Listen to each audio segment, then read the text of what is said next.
Hi, my name is Katya Cengel, and I will be teaching nonfiction writing, the craft of telling a true story. I myself am a nonfiction writer. Most recent book is On Chernobyl with Love, reporting from the ruins of the Soviet Union.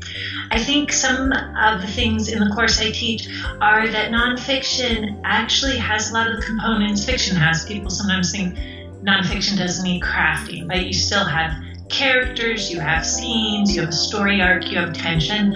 So I will teach you how to do all those things in the course. And the reason you should come to the Central Coast Writers Conference in general is to learn, but also for inspiration. I think inspiration from the teachers, from your fellow writers, and from the location itself, which couldn't be more beautiful.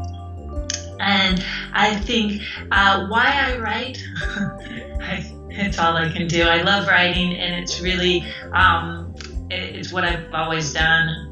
I'm a journalist and author, and I can't think of anything I would rather do than tell stories.